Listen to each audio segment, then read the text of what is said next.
Shalom, brothers and sisters. I'd like to first start off by introducing myself. The name that was given to me at birth was Robert Earl Bloodsaw, but like I've been saying at the start of every video, early in my awakening, in 2016, I changed my name to Ramaya Ben Israel. And this is the second video, the second part to the video titled, Enoch was God in the flesh, the same as Christ was God in the flesh. And before I start, I want to make it clear what I mean by what I'm saying about that. What I'm saying is by Enoch was God in the flesh. God took on a fleshly body in the beginning. If you're going to look at the first part of this video, I explain that. But when Enoch was translated through the heavens, he could not bring his fleshly body into the spiritual world. So Enoch never died when he walked the earth. He was translated. But when he was translated, he could not bring his physical body.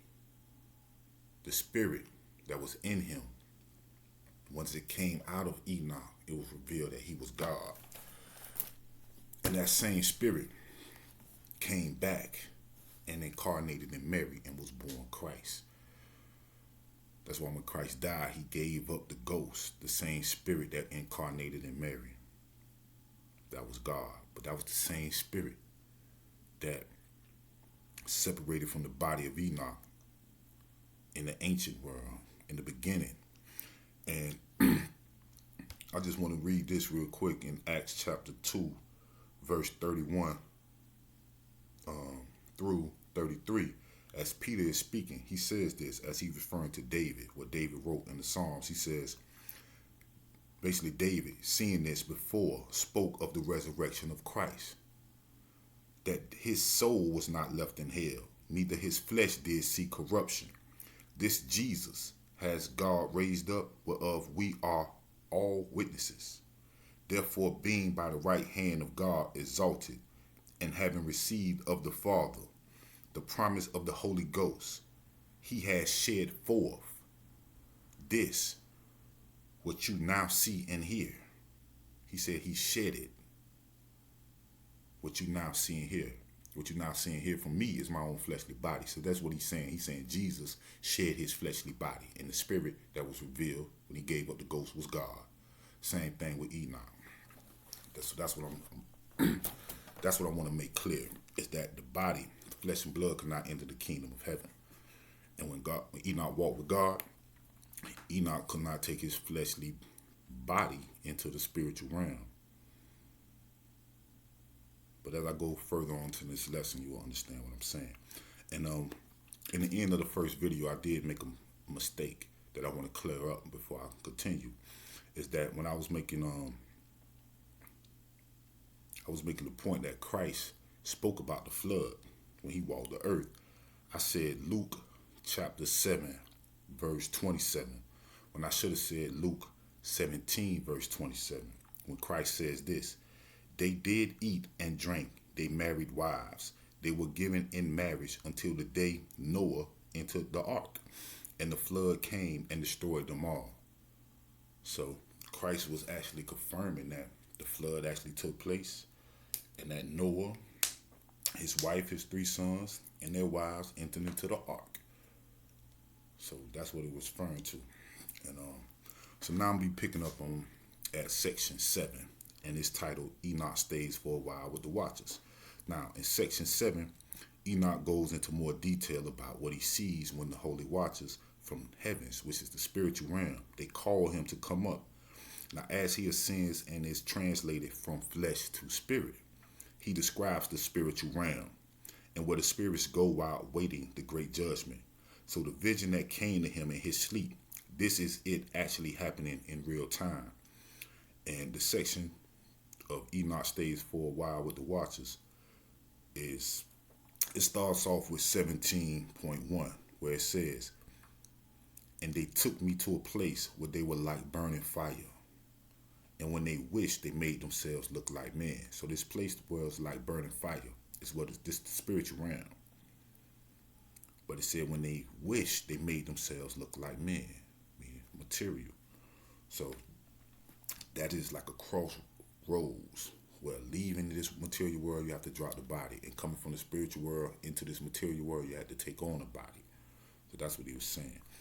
And back in 14.8, that's actually the section titled The Book of Reproof. I know it's different PDF versions of the Book of Enoch. I'm just explaining it from the one that I have. Well, Enoch says, the vision that appeared to me as follows. Behold, clouds called me in the vision, and mist called me. These clouds he referring to as spirits. He said, in the path of the stars and flashes of lightning hastened me and drove me.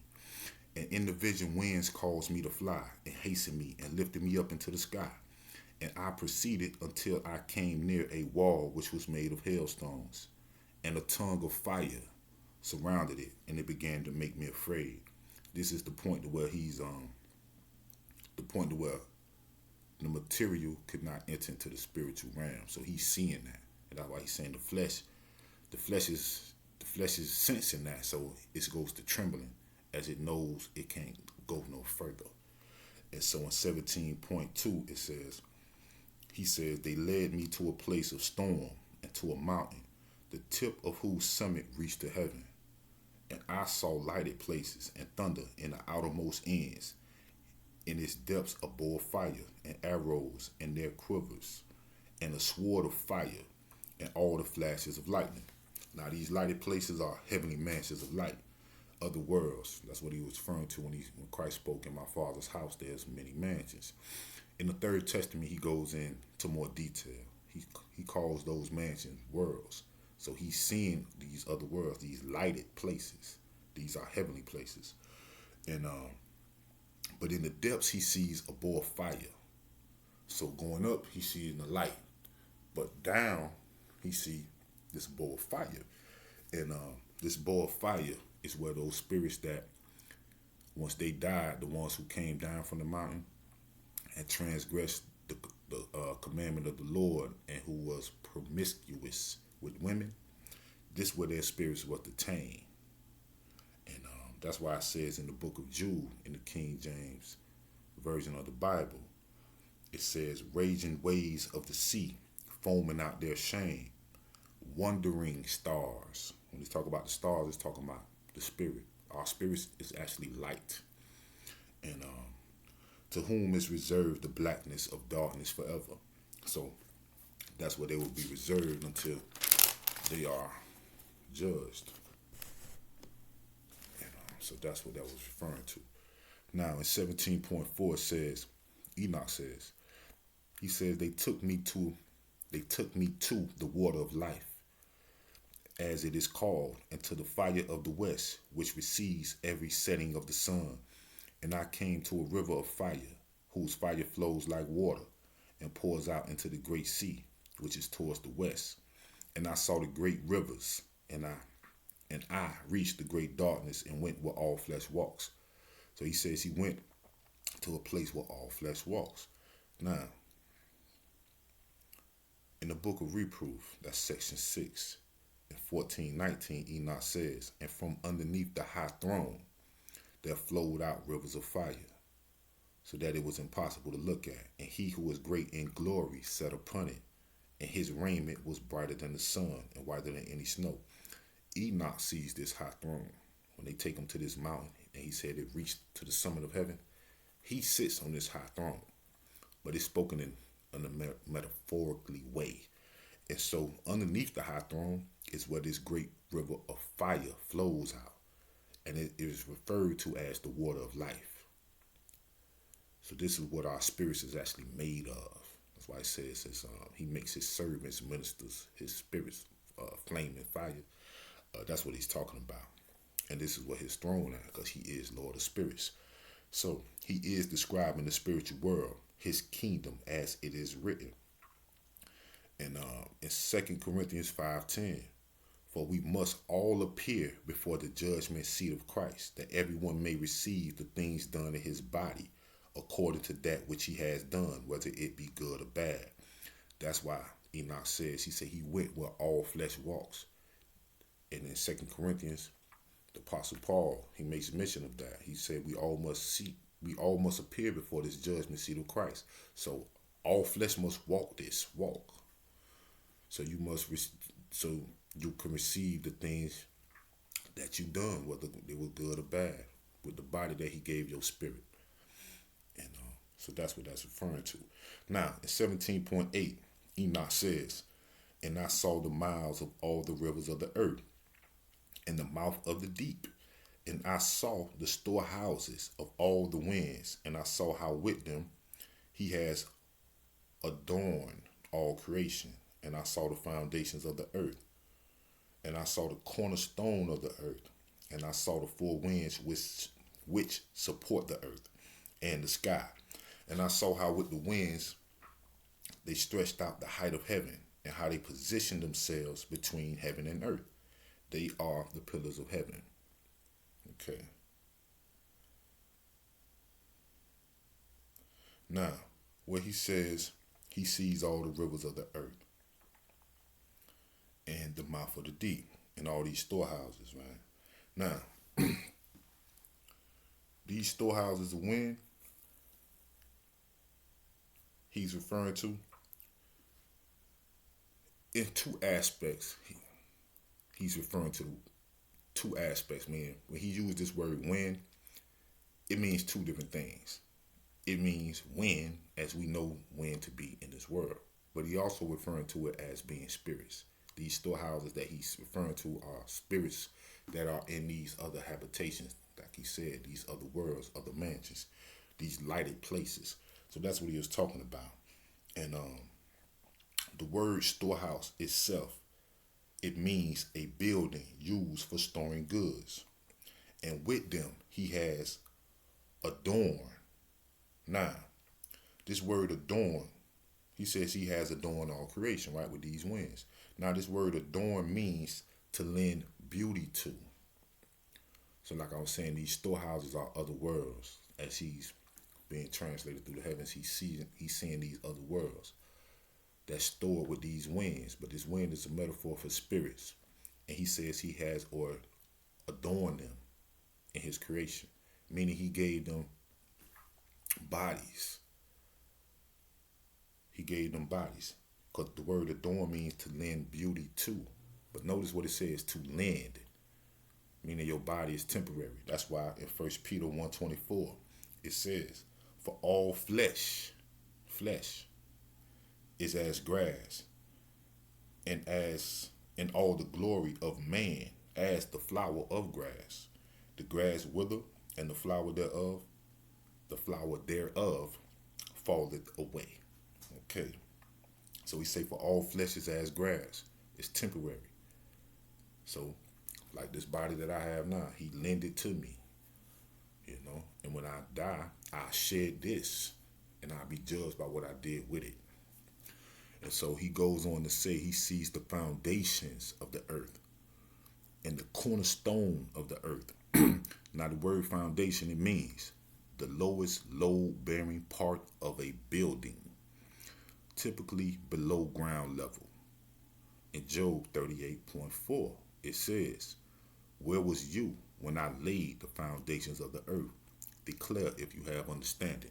I bring this up because this goes to show that the earth is not round like a ball. He said he laid the foundations of the earth.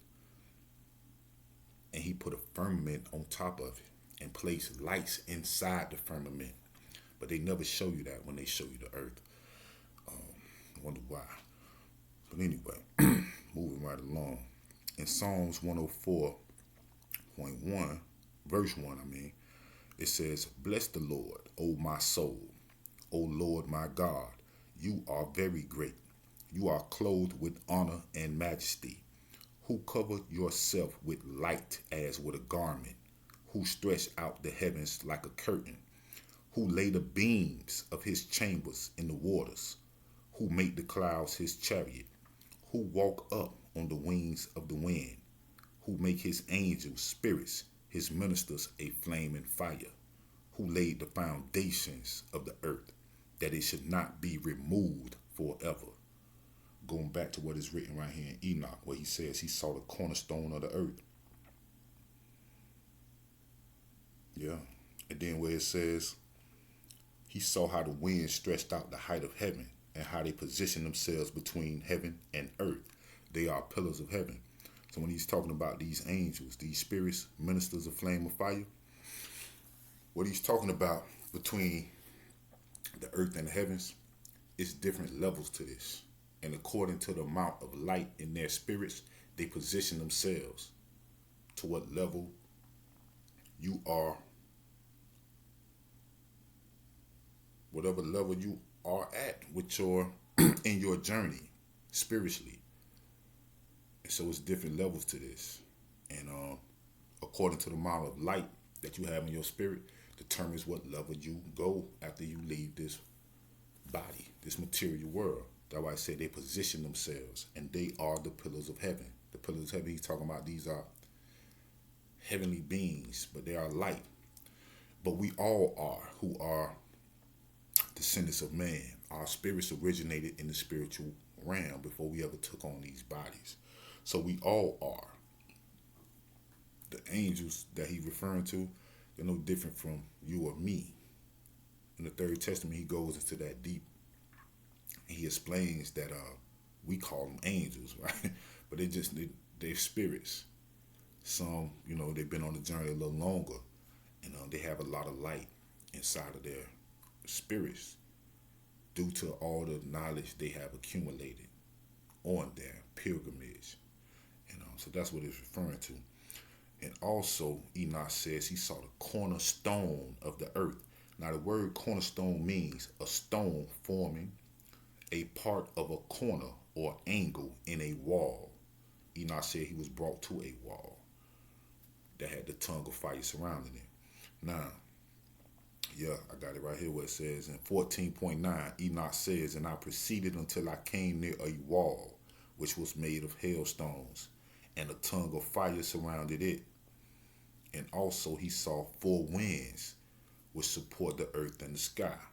Now, it makes mention of this in the book of Revelation, where it says, in Revelation chapter 7, verse 1, it says, and after these things I saw 4 angels standing on the 4 corners of the earth, holding the 4 winds of the earth, that the wind should not blow on the earth, nor on the sea, nor on any tree. So that's what I was saying. Literally, he means winds like the wind that we know in this material world. But in the spiritual world, when he's talking about winds, he actually talking about spirits. The ruah, the breath of life. That's what he's talking about. So, in 18:3, where it says, I saw how the wind stretched out the height of heaven, and they positioned themselves between heaven and earth. They are the pillars of heaven. That's what I was talking about. These winds that stretch out the height of heaven, these are spirits that he's referring to now. So that's the difference. And like I was saying too, I got it right here in my notes where I was referring to the different levels, and that's positioned between this material world and the spiritual world. And according to the amount of light that you have accumulated in your spirit, that determines where you go. And so that's what he was saying. Okay, now in 18:11 of this section 7, Enoch says, and I saw a deep chasm. So I'm just giving you a little description of the afterlife, the spiritual realm. And so he see this deep chasm of the earth with pillars of heavenly fire. And I saw among them fiery pillars of heaven, which were falling as regards to both height and depth. They were immeasurable. Now, with these pillars of heavenly fire, these are the holy angels. These are the ones who come and escort Enoch as he make his translation into the heavens from flesh to spirit. Those are the archangels, the holy angels. But he says he see among them fiery pillars of heaven. These fiery pillars of heaven, these are the ones, the spirits that when they came and took on bodies, they transgressed the law of the Lord. And so these are the fiery pillars of heaven. The pillars of heavenly fire, those are the holy angels. The fiery pillars of heaven, these are the ones who transgress the commandment. And it says, they sin. He said, these are the ones who sinned in heaven and earth as regards to both height. The height It's referring to the spiritual realm. So they had a spirit. And depth. The depth means the depth, depth, depth means the earth, the fleshly part, the material world, and they were immeasurable. So it wasn't just 200 like I mentioned in the first part of the video. 200 started this, but over time they kept coming and continue to go down the mountain, you know. So that's what it is.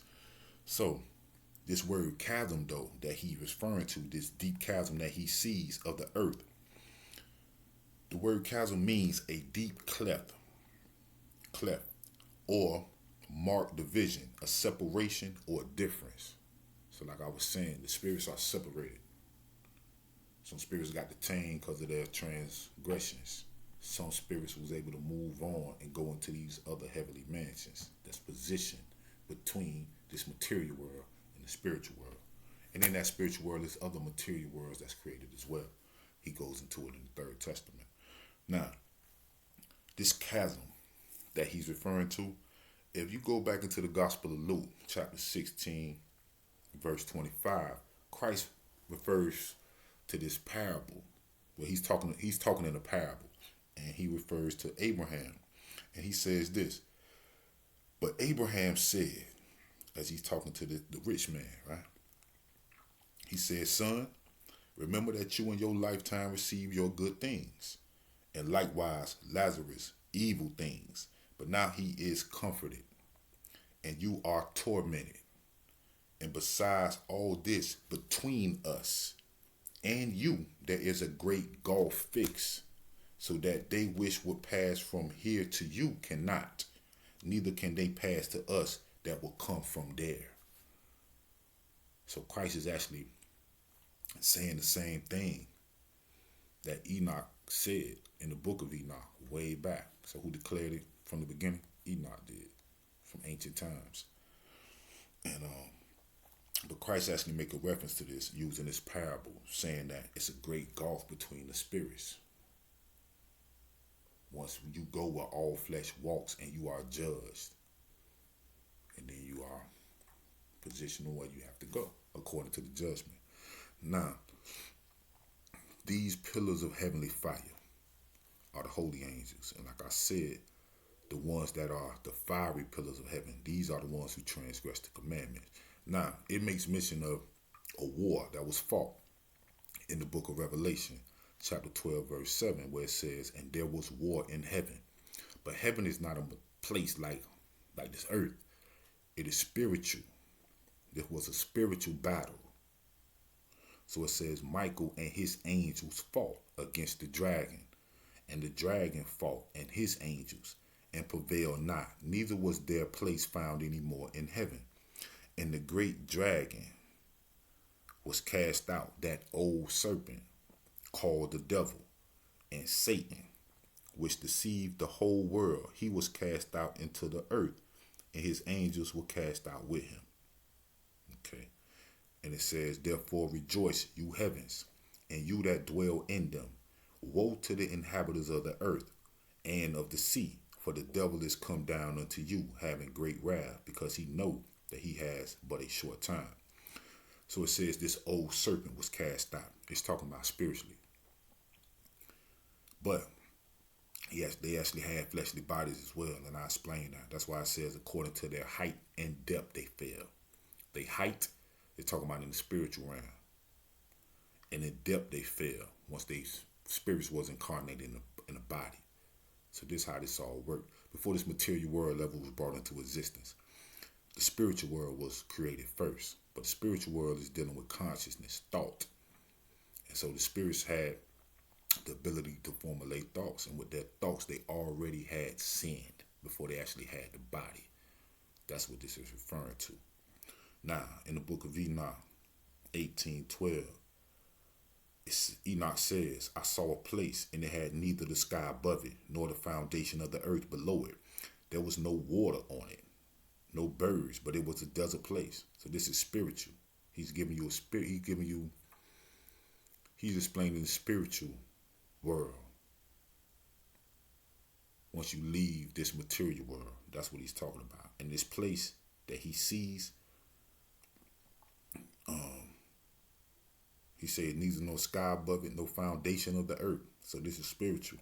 This place right here is where those who transgress the law and their spirits were detained. Like in 14.11, that's in the book of reproof. That's in the PDF version Enoch I have, where it says its roof was like the path of the stars and flashes of lightning, and among them was fiery cherubim. Those are the angels that fell. And their sky was like water, and there was a fire burning around its wall, and its door was ablaze with fire. And I went into that house, and it was hot as fire and cold as snow, and there was neither pleasure nor life in it. That's what he was referring to. So this is like a prison for the spirits where you would be detained at. So these fiery cherubim was bound here, for Enoch says in 18:13 of the same section, section 7. It says, a terrible thing I saw there, 7 stars like great burning mountains, and like a spirit questioning me. The angel said, this is the place of the end of heaven and earth. This is the prison for the stars of heaven and the host of heaven. See what he's saying? This is a prison that they created for themselves, because God didn't make this for no punishment. But they had to be detained. They could not leave this abode with what they did. So you have to be reincarnated, and you have to repeat. But some of these spirits, they knew that, and they continue to do what they do regardless. Now, in the book of Enoch in 18:15, it says, and the stars which rolled over the fire, these are the ones which transgressed the command of the Lord from the beginning of their rising, because they did not come out at their proper times. So that's when they fell in the spiritual, according to their height. He's saying he was angry with them and bound them until the time of the consummation of their sin in the year of mystery. And Uriel said to me, the spirits of the angels who were promiscuous with women will stand here, and they, assuming many forms, made men unclean and will lead man astray, so that they sacrifice to demons as gods. And they will stand there until the great judgment day, on which they will be judged, so that an end will be made of them, and their wives, having led astray the angels of heaven, will become peaceful.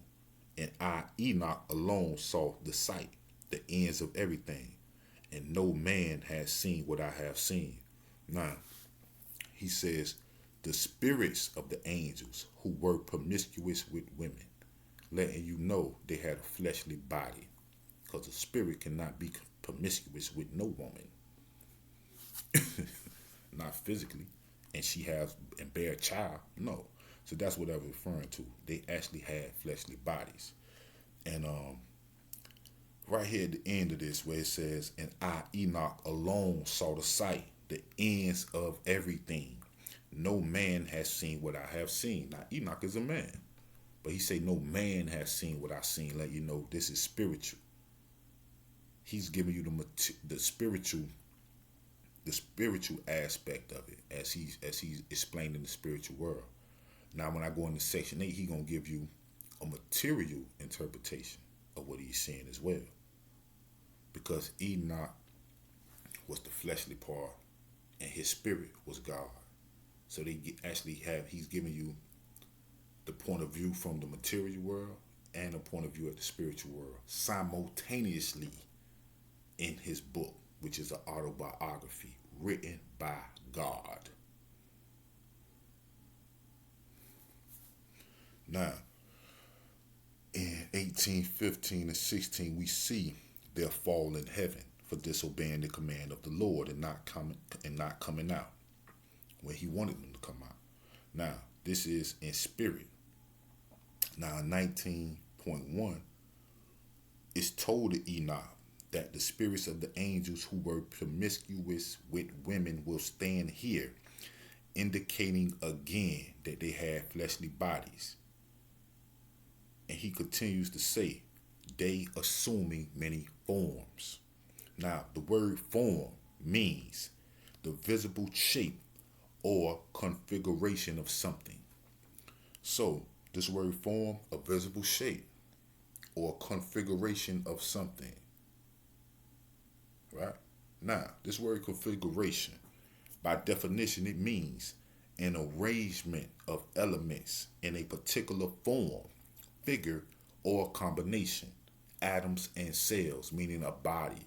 So they're assuming many forms, meaning they having many reincarnations, and they kept continuing to disobey the commandments of God. That's what I was saying. They keep repeating.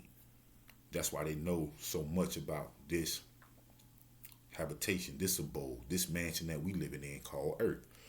And that's why I say they'll lead man astray and have man and woman sacrifice to them as they being gods, when actually they are what you would call demons. But God did not create demons. They made themselves demons with their own free will. So instead of people praising the Most High Creator, these spirits have done tricked people into worshiping them.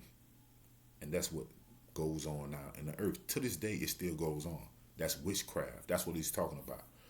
So they assuming many forms, meaning they had different bodies. So assuming many forms, this means reincarnation. And through this, they made man unclean and will lead man astray. So they sacrificed to them as demons. And that's the end of section 7. Well, my take on section 7. So that's what happened with that. Now, he gave you he was giving you his point of view from the spiritual realm as he was translated. Now, section 8, it says the angels who keep watch. So now it goes into more detail. Each section by section, it goes into more detail, more dialogue on his translation. As you go through it, it's like you follow him, you on the journey with him, but he's giving you more detail as he goes along. Now in section 8, it starts off at 20.1. And again, this section is titled The Angels Who Keep Watch. And these are the names of the holy angels who keep watch. And in this section 1, it goes to describe in detail their individual roles. Now, this is what I wrote with my own free hand. That's why I'm saying it like that. So, I give you all their names right here. It was 6 of them who came and got him.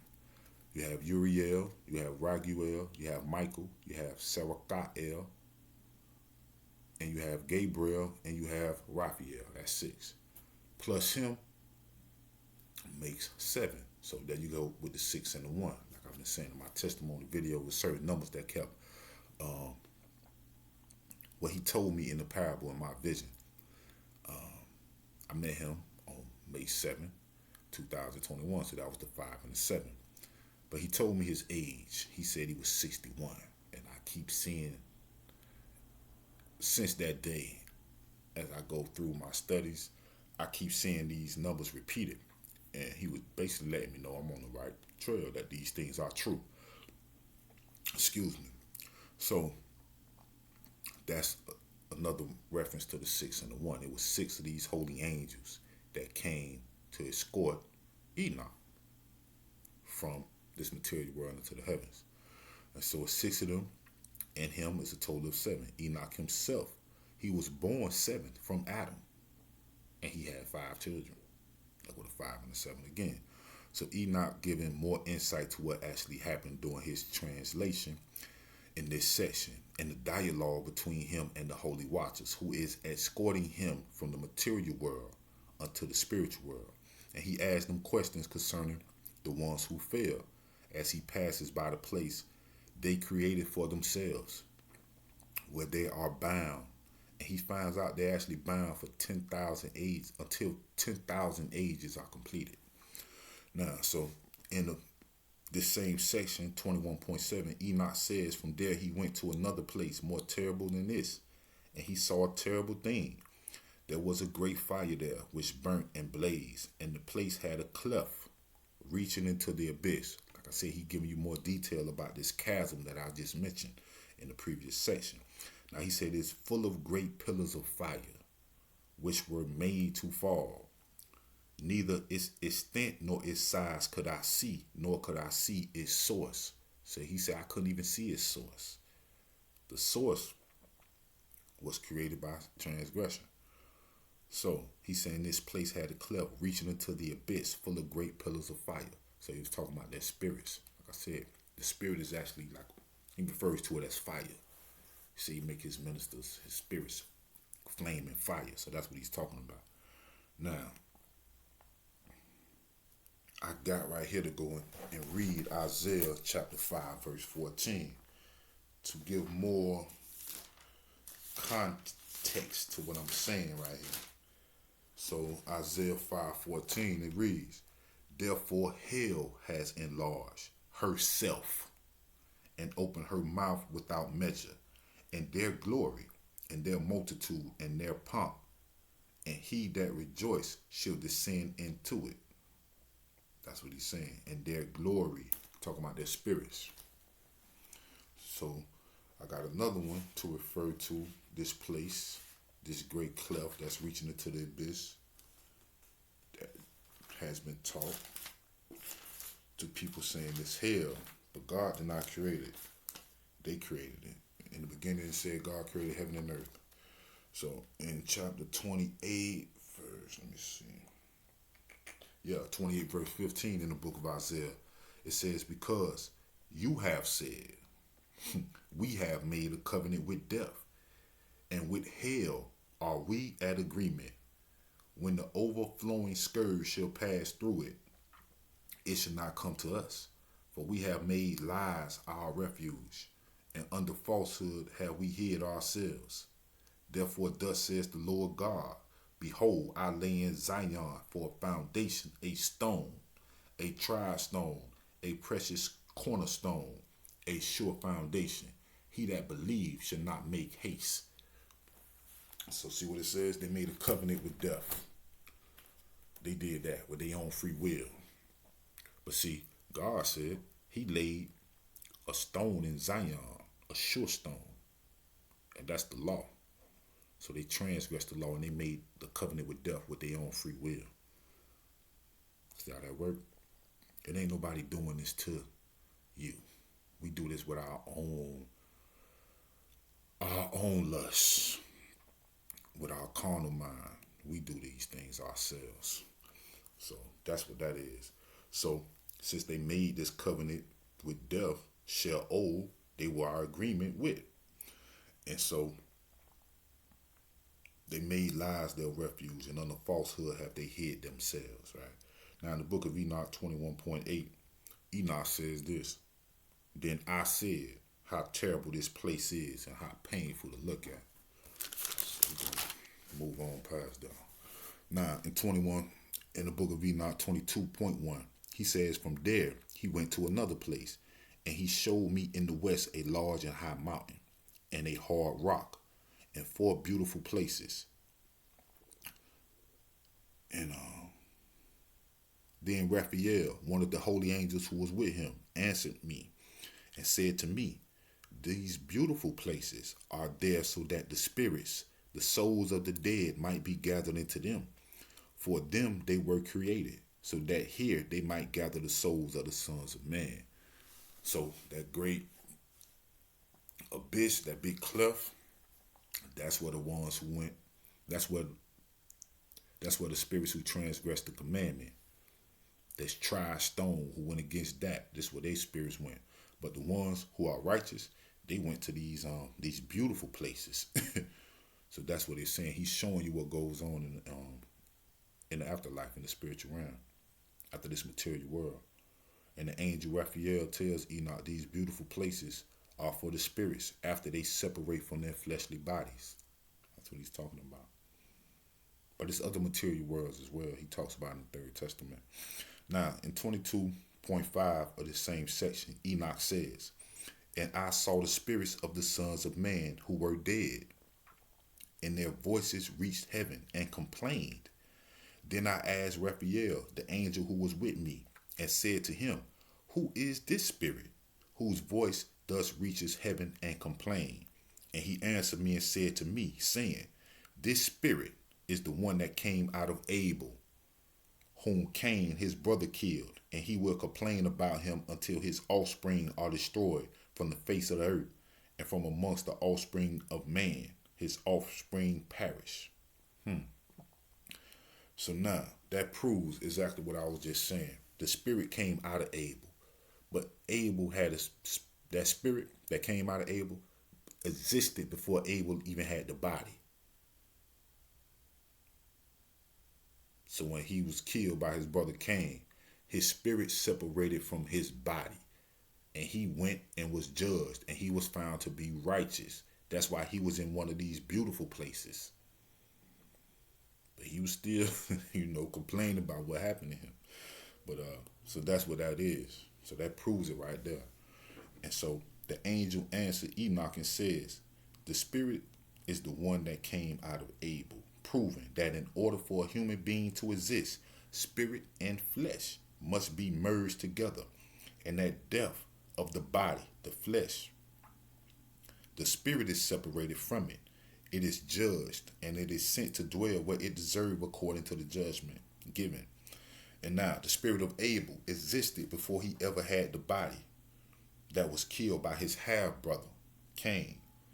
And he says that Abel's spirit will complain until Cain's offspring are destroyed. Notice that he says Cain's offspring are destroyed. That's why I was saying in the first part of that video, when Cain killed Abel, he had to leave that mountain, and he went down and dwelled in the valley. And that's where he was a progenitor and started off his line.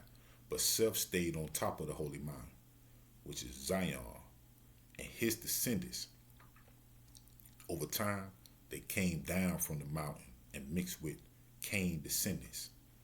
So when they talk about the sons of God, like I tell you, we are his children.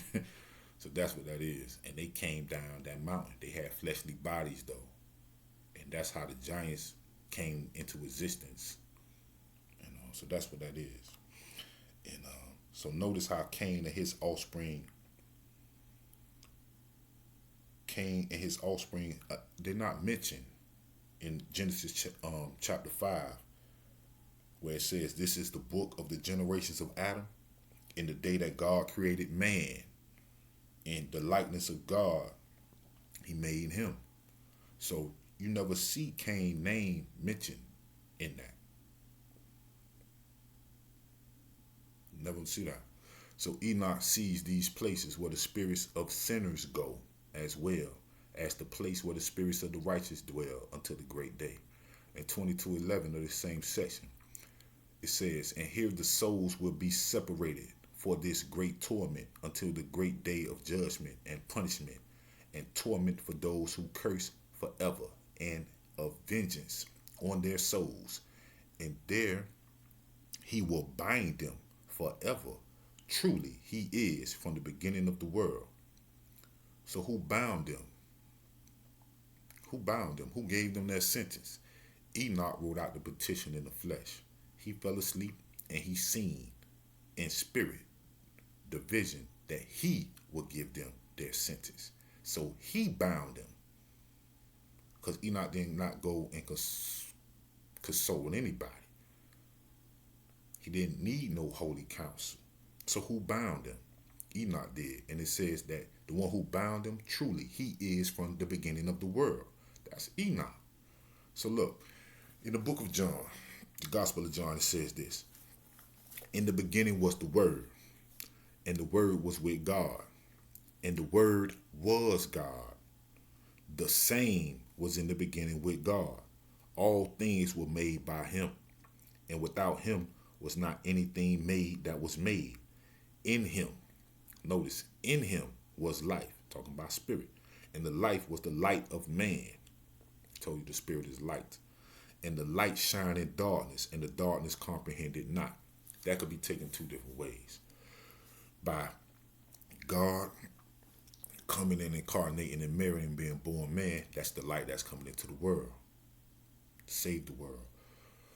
But at the same time, us being made in the image and likeness of God, which God is a spirit, which is light. God is light. When he formed our spirits, we are particles of that. like small particles to this big. It's it's hard to define what's beyond definition for us when you're talking about God. So, but we are particles of Him. That's why He say we are all children of the Most High, those who are descendants of man. So we have consciousness where He written His law at, and in our spirit. But the body is taken from what we'll call matter, darkness. And so they both are formed together. So light being placed inside the body, like it was saying with Abel, his spirit came out of his body. The body is the darkness. The spirit was the light. So when they placed together, the body, the fleshly part, does not comprehend that the spirit has a mission. And that's why it's even here.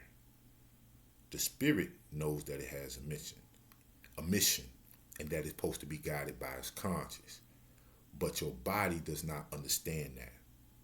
That's why I said the darkness comprehended not. Because your body, taken from this material world, is drawn to the materials around it. That's the draw, and it's powerful. It's very powerful. That's what he talk about. He said the spirit lusting against the flesh is power against power. That is the struggle. But you are supposed to subdue this. Your adversary is your own body. That's your Satan. It's an adversary for the spirit. It's a test for the spirit to conquer his fleshly body or her fleshly body. To be able to master your own thoughts, to not walk and fulfill the lust of the flesh. Now you can have a thought, but you don't have to act out on it. And that's the thing, to master that, to not give in to that. But the flesh is easily will give in because it want to just satisfy itself with this temporary satisfaction. But a lot of things that satisfy us temporary have permanent implications on us spiritually and mentally. So we must be careful with what we do. It's good to have a balance, to enjoy your material life, but know you have a balance because you have a spiritual body. And that's why it's very important to rest on that seventh day. But give your time. It needs to refresh, to meditate, and to get into prayer with the Most High Creator on that day that is sanctified and blessed like He commanded us. So now, that's what that means about the light that's in man. And now Genesis chapter 5 verse 18, where it talks about in the beginning was the Word, and the Word was with God. It says this, and Jared lived 162 years, and he begat Enoch. And Jared lived after he begat Enoch 800 years, and he begat sons and daughters. And all the days of Jared were 962, and he died. And Enoch lived 65 years and begat Methuselah. And Enoch walked with God after he begat Methuselah 300 years, and begat sons and daughters. And all the days of Enoch were 365 years.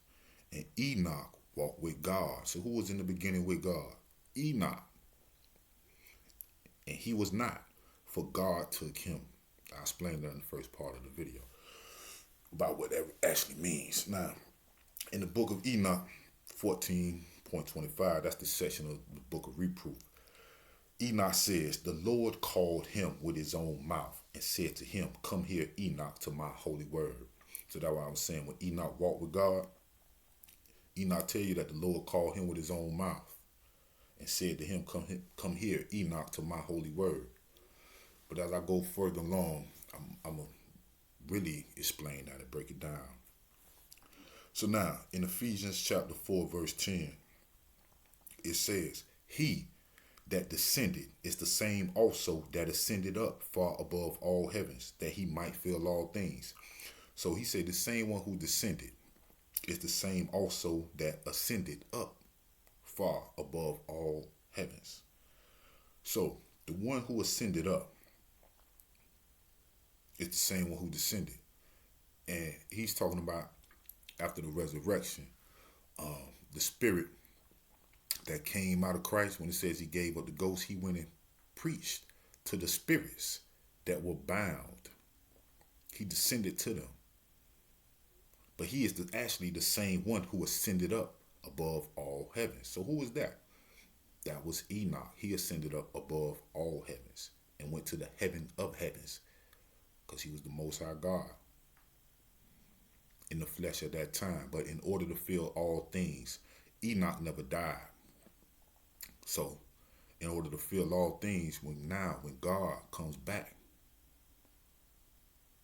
when he comes back this time, the Spirit, and incarnated Mary, in order to fill all things, he gave himself up for us. That's what his death represented. He was teaching us a story of love. Man. That's what the greatest story ever told is about love. His love for us, his own creation. He knew what he created would end up turning on him and killing him before he ever even made us. And he still went forth with it to prove his love to us. Knowing that his own creation would kill him, will actually spit on him. Man. That's serious. Now, so in order for God to fill all things, he will actually have to experience every aspect of life, to judge righteously from a righteous bench, to where a defendant standing in front of the judge could not say an idle word to that judge, like the judge never experienced what you experienced. He experienced everything. He knows your thoughts. He knows everything you did. So that's what that means. So he filled everything, including being born by a fleshly father in Jared and being born by a fleshly mother named Barakah. So you can't say, hey, you was, no. He was, in the beginning, he was born like that. He took on a body that was conceived by a man and a woman, put it like that. Now, that's why when Christ come on the scene, he says this, where it's written in Psalms chapter 2, verse 7, where it says, I will declare the decree. The Lord said to me, you are my son. Today I have begotten you. And with that body that God begot on his own, with his own power, he experienced death with it. Because Enoch never died. Now, Enoch says this in chapter 22.14 in this section 7. Enoch stays with the watchers. Enoch says, after he see these things where the spirits go that transgress, and he sees the righteous spirit of Abel, the one that came out of Abel, where it went to one of those blessed, beautiful places. So he says this, then I blessed the Lord of glory and said, blessed be my Lord, the Lord of glory and righteousness, who rules everything forever. And from there I went to another place towards the west, to the ends of the earth. And I saw a fire that burnt and ran without resting or ceasing from running, by day or by night, but continued in exactly the same way. And I asked, saying, what is this which has no rest?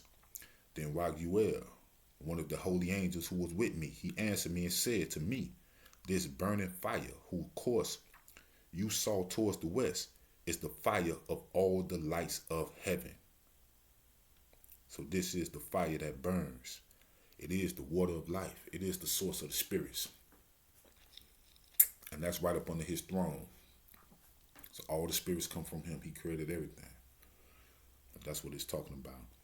And so back in the section called the Book of Reproof, in 14:19, it says, and from underneath the high throne there flowed out rivers of fire, so that it was impossible to look at it. And he who is great in glory sat upon it, and his raiment was brighter than the sun and whiter than any snow. And no angel could enter. And at the appearance of the face of him who is honored and praised, no creature of flesh could look. A sea of fire burnt around him, and a great fire stood in front of him. And none of those around him came near to him. 10,000 times 10,000 stood before him. but he needed no holy counsel. Again, he was the judge. He needed no holy counsel. Okay, now that's the end of section 8 with my take on section 8.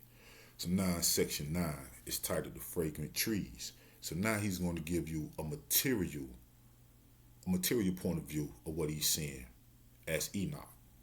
He just gave you a spiritual point of view and was showing you the spiritual aspect as he was translated from this material world into the heavens. Now in this section, he's doing the same thing, but he's giving you a material point of view. And it starts off in section 9, 24.1. And it says, Enoch says, and from there I went to another place of the earth, and he showed me a mountain of fire that blazed day and night. And I went towards it, and I saw 7 magnificent mountains, and all were different from one another, and precious and beautiful stones. And all were precious, and their appearance glorious, and their form was beautiful. 3 towards the east, one fixed firmly on another, and 3 towards the south, one on another, and deep and rugged valleys, no one of which was near another. And there was a seventh mountain, in the middle of these, and in their height they were all like the seat of a throne, and fragrant trees surrounded it. And there was among them a tree, such as which I have never smelt, and none of them or any others was like it. It smells more fragrant than any fragrance, and its leaves and its flowers and its wood never wither. Its fruit is good, and its fruit is like the bunches of dates on a palm. Now in this session, Enoch gives a material description of spiritual things. He uses metaphors, such as when he says he went and he saw 7 magnificent mountains. These 7 mountains that he's seeing are actually him and the 6 angels who came and got him. That's why he said all of their seats, let me get it, in their height, and in their height, meaning their spirits, they were all like the seat of a throne. So these are the holy archangels who came and got him. That's why I said in their height, they was all like the seat of the throne. And but it says that and fragrant trees surrounded it. So now he's talking about the same 10,000 times 10,000 I'm talking about. These are these fragrant trees. But he's giving you the material point of view of it. Those 10,000 that stand in front of him are spirits waiting to incarnate. A tree is material. Our body was taken from the earth. The same thing that's in your fleshly body, the DNA wise, the same thing that makes up this, that is configured, atoms and cells, it's the same thing you'll find in plants. Same thing. That's why it's good to have a lot of plants in your diet, fruits and vegetables and things like that, because your body was actually taken from the earth. So that's what he's talking about. And so they are these 7 mountains with him and the 6 who came and got him. These are who he referring to as these 7 mountains. And he continues to say, and all were different from one another, and precious and beautiful stones, and all were precious, and their appearance glorious, and their form was beautiful. 3 towards the east, one fixed firmly on another, and 3 towards the south, one on another, and deep and rugged valleys, no one of which was near another. And there was a 7th mountain in the middle of these. The 7th mountain that's in the middle of these, that's Enoch. That was Enoch. That's what he was referring to. And so, with 3 going towards with 3 towards the south and 3 towards the east, that makes an angle. Now, I'm no, carpenter or nothing, but I don't know if that's a 45-degree angle or what. But where it says one sits in the middle of these, it's referring to God being like the cornerstone to this angle, to this, 3 to the east and 3 to the west. So that makes like an angle, so like that. But the cornerstone being here, and the cornerstone being there, the 7th one being there. And then you got this one stone, then you got 3 this way and 3 that way. So that's what it was. That's what it's referring to. And so, like when it says these stones, he said it was like precious stones. When you get to Revelation chapter 4, verse 3, it says, and he that sat, referring to when John seen who sat on the throne, to look upon him was like a jasper or a sardine stone. And there was a rainbow around about the throne in sight like unto an emerald. So when he was talking about these precious stones, he's talking about these angels that's with him. You know, their glory, they shine too, you know, they're full of light. So that's what he's saying.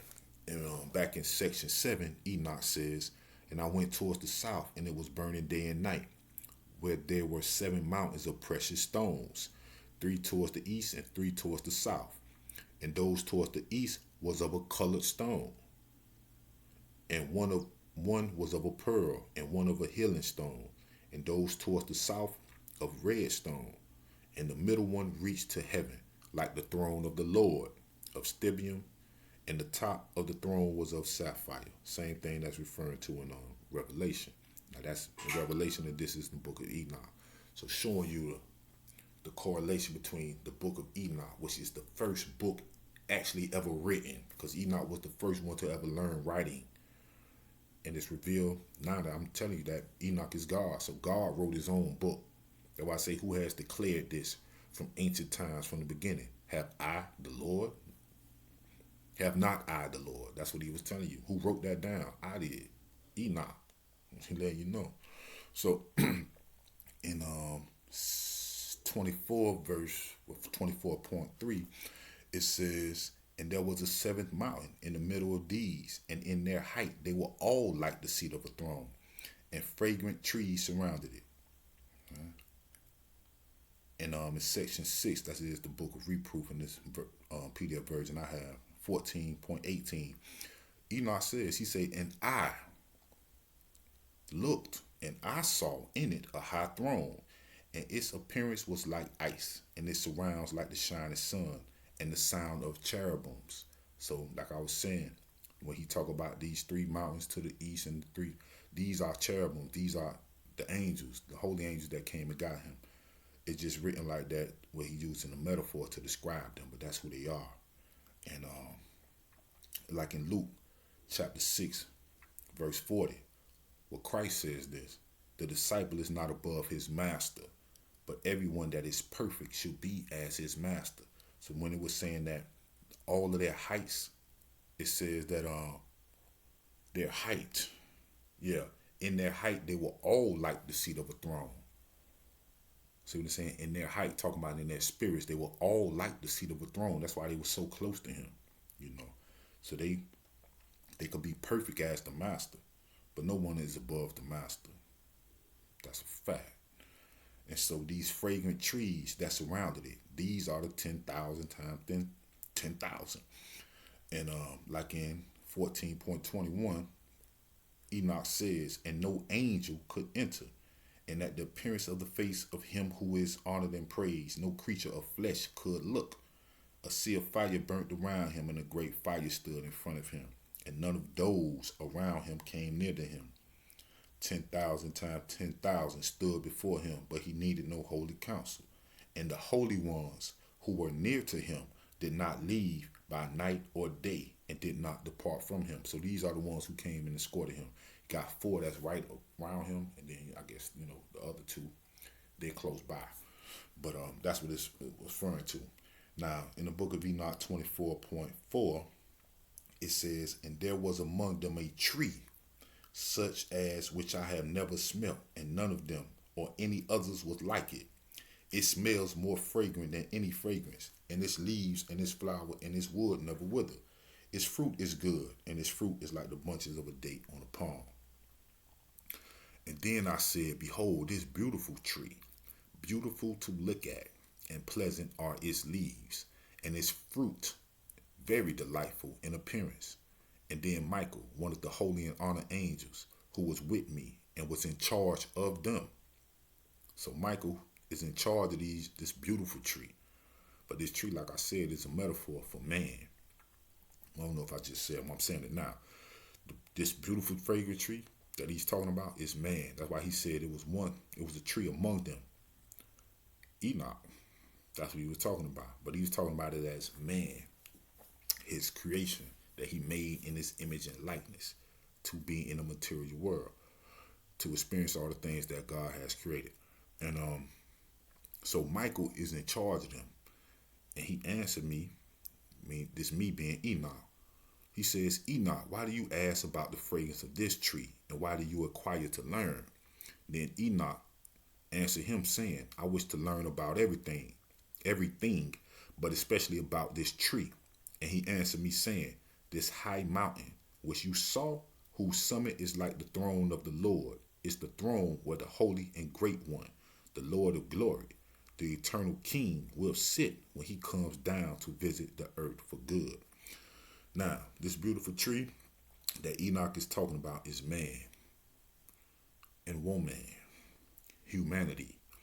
That's why it says Michael, one of the holy and honored angels who was with me, was in charge of them. Now, back in section 8, I told you about their names. I gave you their names, but in that section, it actually gives a description about what each one of these holy angels do. And Michael is in charge, where it says this. It reads, Michael, one of the holy angels, namely, the one put in charge of the best part of humankind. The best part of humankind, in charge of the nation. So the best part of humankind, when he's talking about, is man. But as I go further on into this study, this lesson, you'll understand that when God made this earth, he made the animals, things in the water, the birds of the air, every creeping thing, and all of these things. But it was beings that was here that walked on two legs. Or I say the best version of humankind. They are like a version, a different species, but fall up under, how can I put this? They was not man, they was beasts. So that's what he's talking about. He said the best part of humankind. They was more, put it like this, they was more flesh than spirit. When he's dealing with man and woman had the spirit of God placed in them. That's why I said when God blew the breath of life in the nostrils of man, that's a metaphor saying that the spirit that was placed in the body that God formed from the ground came from above. The same go for woman. And then you have sons of the earth. You have sons of God and you have sons of the earth. So that's the difference between the two. And so that's what that is. But as I go along, it'll make more sense. Now, in Daniel chapter 12, verse 1, it says, and at that time shall Michael stand up, the great prince who stand for the children of your people. Telling this to Daniel, his people, because Daniel was a son of man. And there should be a time of trouble, such as never was since there was a nation, even to that same time. And at that time your people shall be delivered, every one that shall be found written in the book.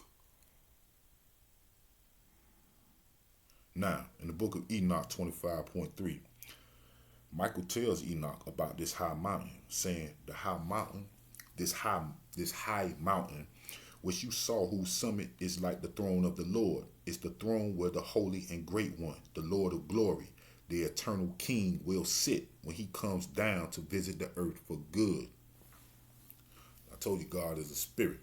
Now, in Exodus chapter 25, verse 22, this is God speaking to Moses.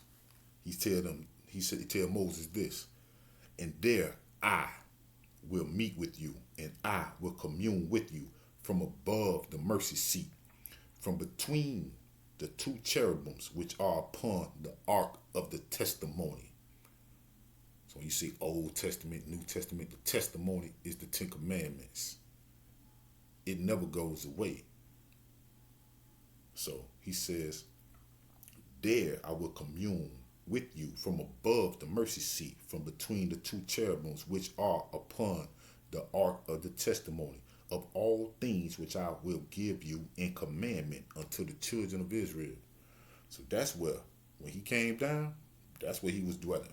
His word, that's what he was talking about. The word, it's in the earth. And when he comes down to visit the earth for good, I say the earth will be full of your glory. That's what it is. His glory is his word, his law. That's what he's talking about. For good. So it's here. Now, in the book of Enoch 25.4, it says, in this beautiful and fragrant tree, no creature of flesh has authority to touch it until the great judgment, when he will take vengeance on all and bring everything to consummation forever. To a consummation forever. This will be given to the righteous and the humble. Now, this beautiful and fragrant tree is man, and no creature of flesh has authority to touch it. That's why Christ said this in Matthew 23:35, when he was speaking to these Pharisees. But these Pharisees that was in the time of Christ in Judea, they was not Yahudim. They was from Edom. The ones who was at top. Now you had some like Paul. Paul was a Pharisee who studied up under them. So it was a mixed bunch. But the ones who was in power, the ones who had the most authority, they was not Yahudim. They was from Edom, just like Herod. And that's what he did. When he came into power in Judea, he killed a lot of the priests and the elders. And that's why in this statement right here, Christ says this. He says that upon you may come all the righteous blood shed upon the earth, from the blood of righteous Abel unto the blood of Zechariah, son of Berechiah, whom you slew between the temple and the altar. This will take place at the great judgment. So these Pharisees, like I said, the ones who are speaking to him at this time, they was not Yahudim. That's why they said we are the seed of Abraham, but we was never enslaved to any man. So you wasn't Yahudim because the Hebrews was in slavery a lot. So if you never was in slavery, just ain't who you ain't God's people, the one who God came for. But like I said, God loved all of us equally. So he extended, by his mercy and his grace and his love for his creation, he extended his word to all beings. If you could speak and have understanding, then you could follow his law and do his will. Now, so that's what that is.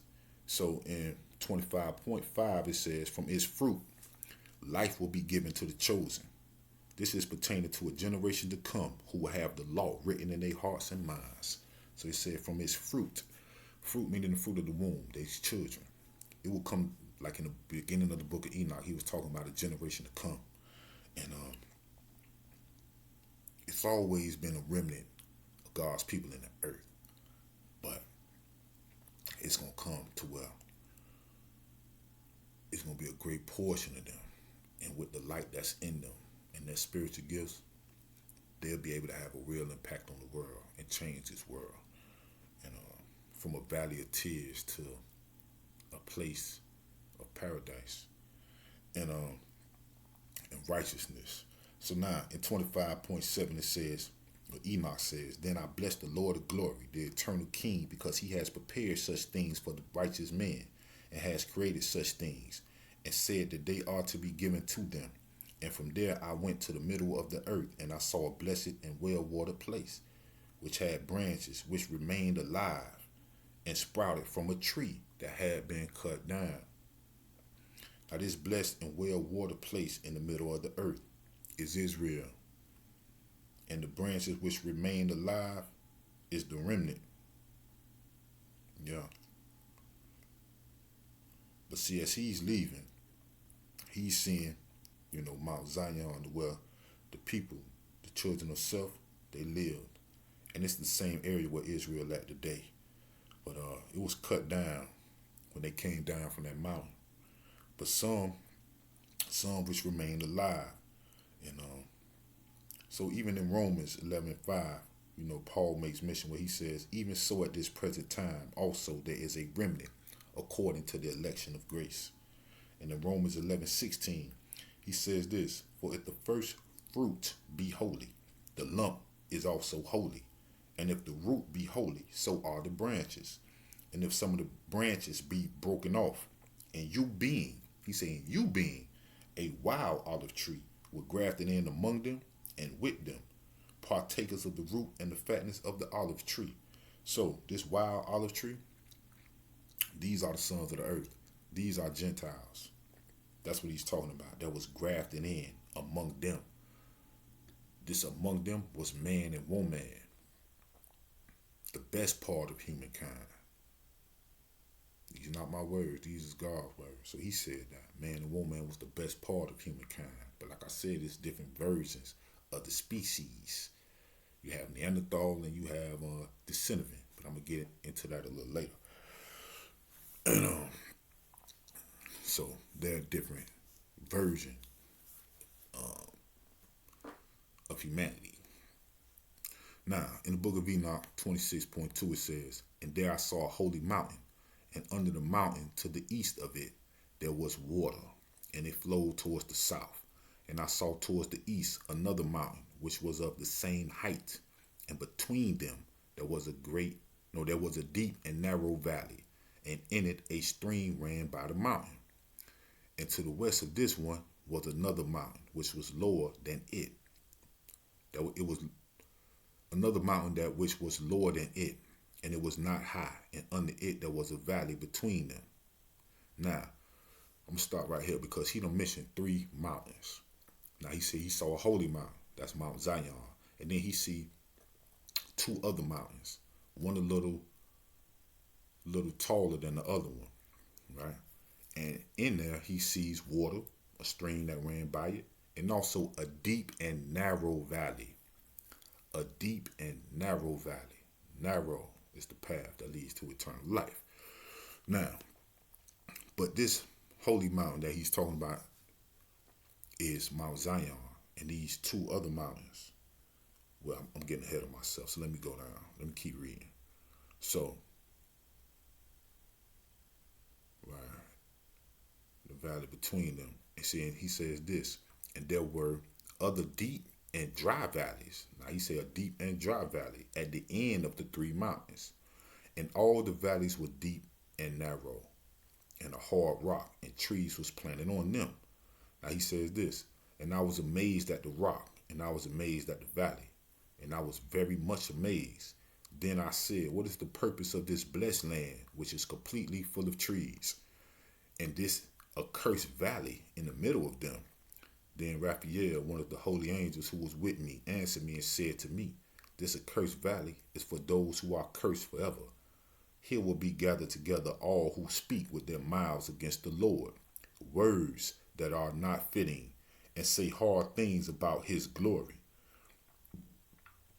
Here they will be gathered. Here they will gather them together, and here will be their place of judgment. Judgment. Now the holy mountain that's off to itself, that's Mount Zion in the land of Israel. And these other 2 mountains, like I was saying, one being taller than the other, that's Mount Gerizim and Mount Ebal, where 6 tribes stood on Mount Gerizim to bless, and 6 tribes stood on Mount Ebal to curse. And this valley that he's referring to, this deep and narrow valley, that's in the blessed land, that's Shechem. Now, Enoch said, what is the purpose of this blessed land, which is completely full of trees? Now, when you read in Isaiah chapter 61, verse 1, I think to like 3, I'm going to just go ahead and read it. But it says this, it said, the Spirit of the Lord God is upon me. So the prophet is talking about Christ, right? The Spirit of the Lord God is upon him, because the Lord has anointed him to preach these good things unto the meek.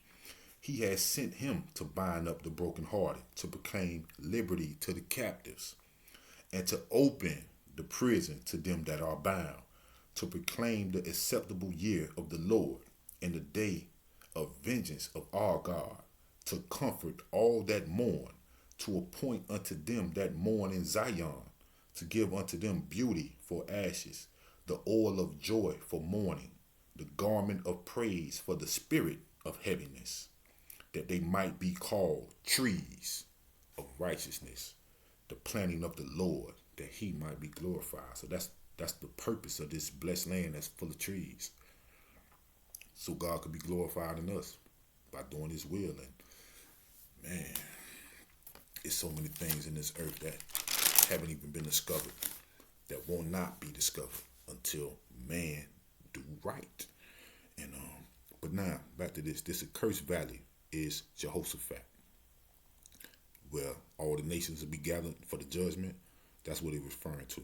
So in Joel chapter 3 verse 2 it says, I will also gather all nations and will bring them down into the valley of Jehoshaphat and will plead with them there for my people and for my heritage, Israel, whom they have scattered amongst the nations and parted my land. So in Joel chapter 3 verse 12, he says, let the heathen be wakened and come up to the valley of Jehoshaphat, for there will I sit to judge all the heathen round about. So that's what he's talking about. That cursed valley. And in this section, he goes on to various places described as mountains with various, with a variety of trees planted on them. These mountains being a metaphor for different worlds and creation, and these trees being his people. And so that's what he's talking about. And he ends it by saying this in 36.4 of this same section. He says, and when I saw, I bless, and I will always bless the Lord of glory, who has made great and glorious wonders, so that he might show the greatness of his work to his angels and to the souls of man, so that they might praise his work, and so that all his creatures might see the work of his power and praise the great work of his hands and bless him forever. And in Isaiah chapter 60 verse 21 it says, the people also should be all righteous. They shall inherit the land forever. The branch of my planting, the work of my hands, that I might be glorified. So that's the purpose, even why he made us in the first place, so he could be glorified and to show you his power and everything that he made for us. But he did not want us to be, he won't spoil us. So this material world was created for us to gather knowledge and experience, to be able to inhabit all that God has created for us. So now that's the end of section 9.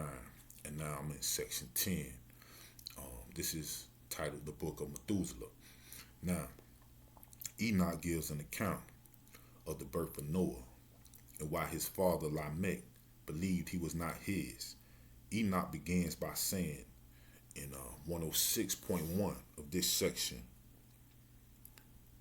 and after those days my son Methuselah chose a wife for his son Lamech, and she became pregnant by him and bore a son, and his body was white like snow and red like the flower of a rose, and the hair of his head was like wool, and his eyes were beautiful, and when he opened his eyes, he made the whole house bright like the sun, so that the whole house was exceptionally bright. And when he was taken from the hand of the midwife, he opened his mouth and spoke to the Lord of righteousness. And his father Lamech was afraid of him and fled, and went to his father Methuselah. And he said to him, I have begotten a strange son. He is not like a man, but is like the children of the angels of heaven, of a different type, and not like us. And his eyes are like the rays of the sun, and his face glorious. And it seems to me that he is not sprung from me, but from the angels. And I am afraid that something extraordinary may be done on the earth in his days. And now, my father, I am entreating you and petitioning you to go to our father Enoch and learn from him the truth, for his dwelling is with the angels. Okay, now Lamech believed that Noah was not his based on his complexion, which was white and red, but the hair of his head was like wool. Now, by this description of Noah, it only says that Noah was an albino, for his father being a man of color, and his father being a man of color, and his mother being a woman of color. but his complexion was white and red, but his hair was like wool, and that's what you see in albinos. Now, albinism is a congenital condition characterizing humans by the partial or complete absence of pigment in the skin, hair, and eyes. So that is the definition of albinism.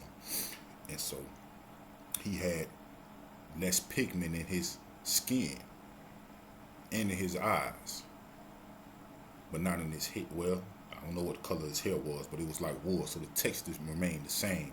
But his skin had an absence of melanin, and his eyes were of a different color.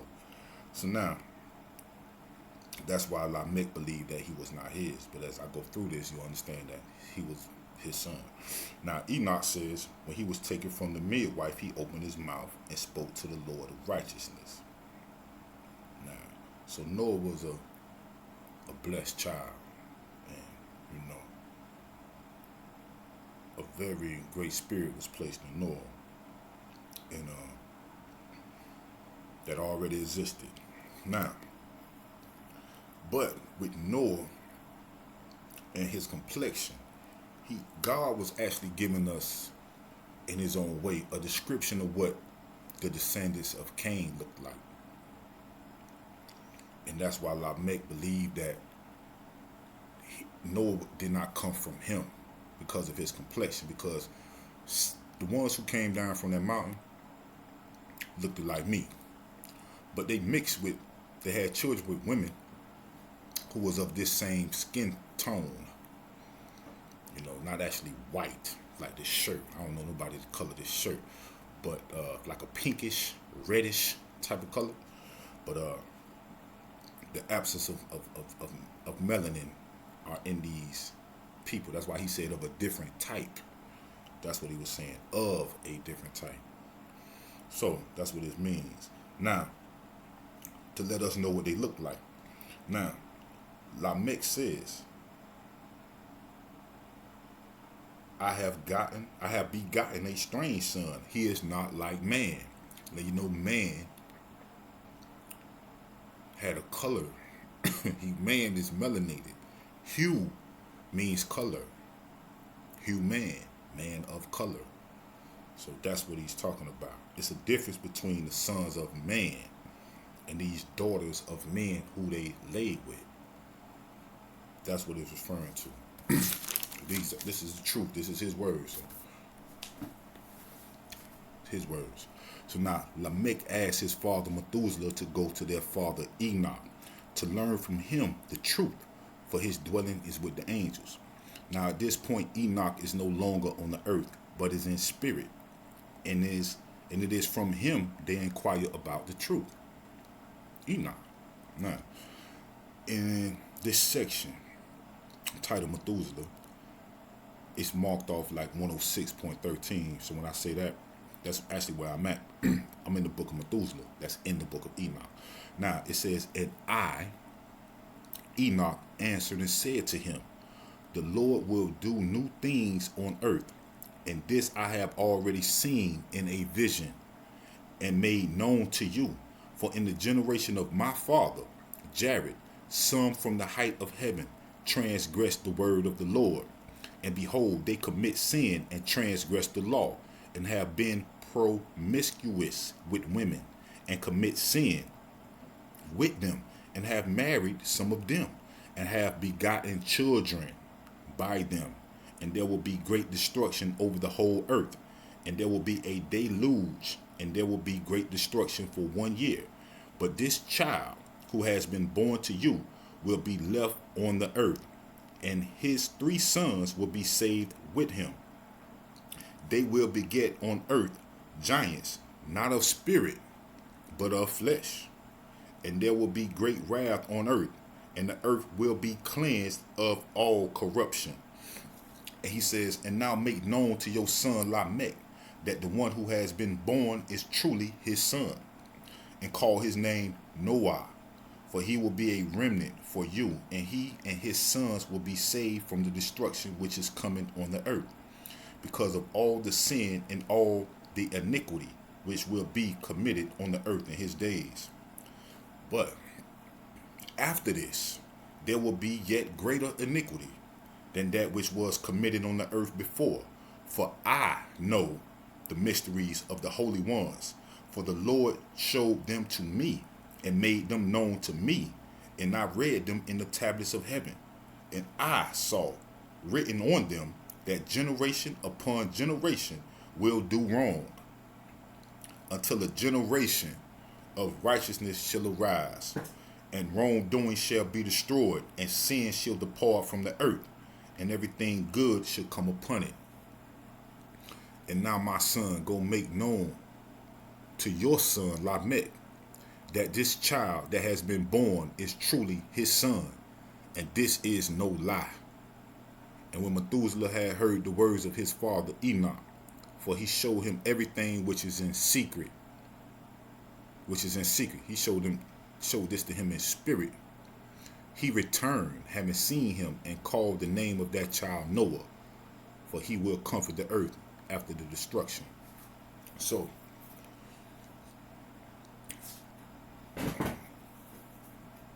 right there, he let you know that Noah came from Lamech, but Noah had a different complexion from man, and what was the norm, or what they were seeing when the child was born. He was different, but he came from Lamech, from a man of color, and was born from a woman of color. So when he come out and he don't have no color, of course he gonna assume, look, he's not mine. But the text of his hair, let him know, if of wool, let him know that he is what they're called negroid. Albinos possess this, and only a woman of color could give birth to a child with albinism. That's it. That Eve gene they be talking about. Yeah. So a woman of color could only do that. Now that's the end of section 10. I just went through that briefly to show Noah, and when he was born, how he was different. He was special. He was blessed. And he was going to be the one who will comfort the earth after the destruction, and will be able to start off humanity again, Now, I'm in section 11, which is the book of Noah. And after I do this section, I'm going to stop. And I'm going to make a third video to this. But I'm going to stop at the book of Noah. Now, this is section 11. And it's marked off at 65.1. So it starts off like this. It says, and in those days, Noah saw the earth had tilted, and that its destruction was near. And he set off from there and went to the ends of the earth, and cried out to his great-grandfather Enoch. And Noah said 3 times in a bitter voice, hear me, hear me, hear me. And he said to him, tell me what it is that is being done on the earth, that the earth is so afflicted and shaken, unless I be destroyed with it. And immediately there was a great disturbance on the earth, and a voice was heard from heaven, the spiritual realm, and I fell upon my face. And my great-grandfather Enoch came and stood by me, and said to me, why did you cry out to me with such bitter crying and weeping? And the command has gone out from the Lord against those who dwell upon the dry ground, that this must be their end. For they have learnt all the secrets of the angels, and all the wrongdoings of the Satans, and all their secret power, and all the power of those who practice magic arts, and the power of enchantments, and the power of those who cast molten images for all the earth. So now, I just read from the beginning of the book of Noah that's in the book of Enoch, this section.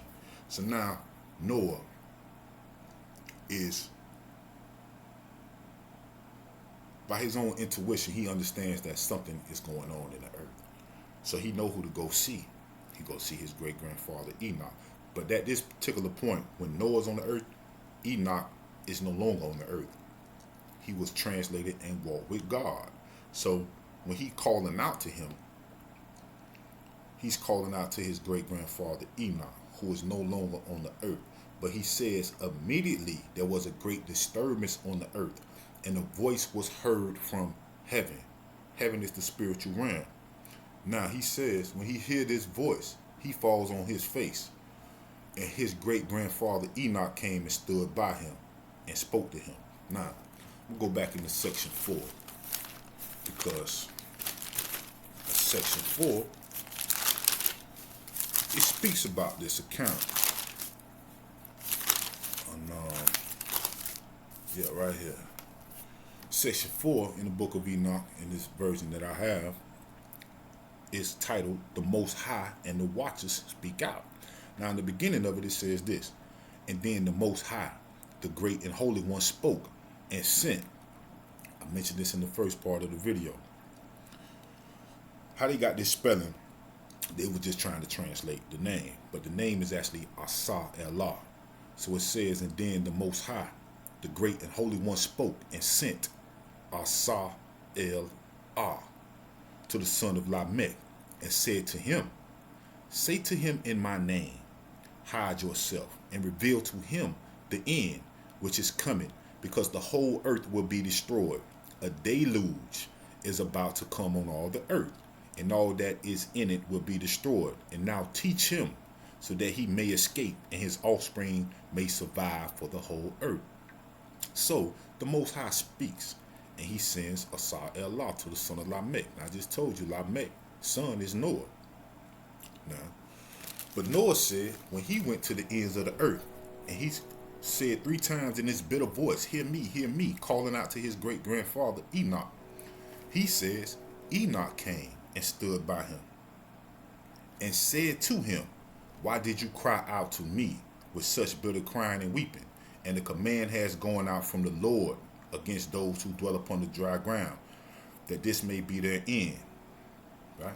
So this is what he's saying. He's saying that the earth will be destroyed. So he's telling him what's going to go down. But in section 4, it tells you who came and spoke to Noah, who the Most High sent to Noah. And by the name that's written, it says Asa El-Ah. That's what it says, who came and spoke to Noah. And Noah said his great-grandfather Enoch came and stood by him and said.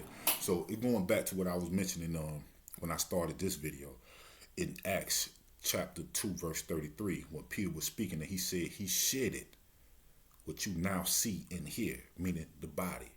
So, flesh and blood, it was Enoch. But when he shed what you now see and hear, which is his fleshly body, the spirit that came out of him was God. But God had a name written that no man knew but he himself. And I mentioned this in the first part of the video. The only way I know the name is because he showed it to me. And that's why I'm showing it and revealing it to the people. But the name is Asa El-Allah. That's his real name. And so that is who come and stand by Noah and speaks to him and let him know that the Lord had gave the command. He said, go and say in my name. So the name is Asa El-Allah. Now, in 65.9 it says, and after this, my great-grandfather Enoch took hold of me with his hand and raised me and said to me, go, for I have asked the Lord of spirits. Like I said, Enoch is the flesh and blood, but it's one and the same. So that's why he's using that name, Enoch, as well as this Lord of spirits. So he's saying, and after this, my great-grandfather Enoch took hold of me with his hand and raised me and said to me, go, for I have asked the Lord of spirits about this disturbance on the earth. And he said to me, because of their iniquity, their judgment has been completed, and they will no longer be counted before me, because of the sorceries they have searched out and learnt. The earth and those who dwell upon it will be destroyed. And for those, there will be no place of refuge forever. For they showed to them what is secret, and they have been condemned. But not so for you, my son. The Lord of Spirit knows that you are pure and innocent of this reproach concerning the secrets. And he has established your name among the holy, and will keep you from amongst those who dwell upon the dry ground. And he has destined your offspring in righteousness. to be kings and for great honors. And from your offspring will flow out a spring of the righteous and the holy without number forever. So now we know that Enoch and the Lord of spirits, they are one and the same, literally.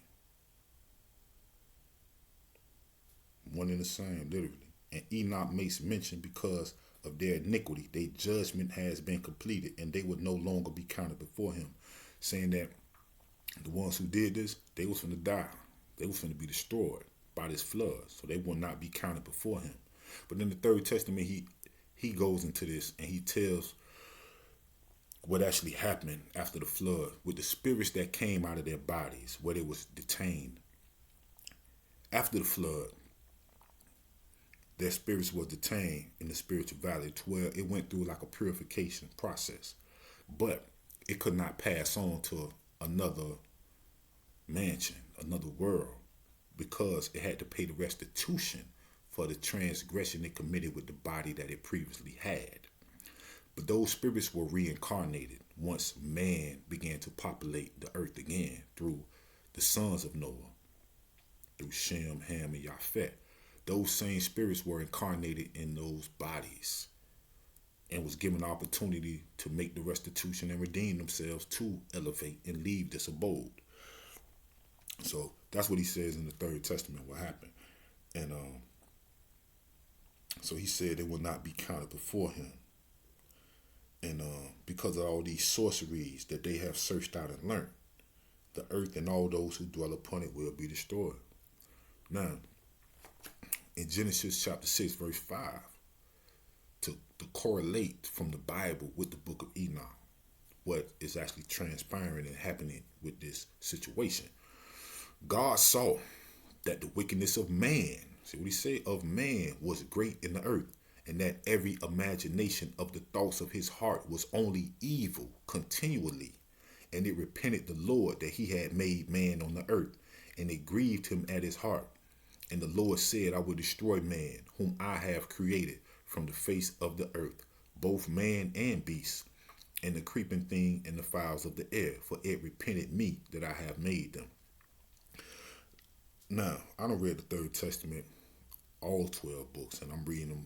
I just keep reading them over and over again because this is where we at for this era of humanity. And so when he talks about he repented, and they say, well, wow, God repented. I heard people say this, right? But in the Third Testament, what he refers to, he don't actually say it like this. I'm paraphrasing, but he talks about this battle between our spirits and the flesh. And he sees that what he placed in our spirits, which is his law of consciousness, and the spirit has all these gifts. I mean, it's beautiful. But the spirit is actually losing the battle to the flesh once it incarnated into these fleshly bodies.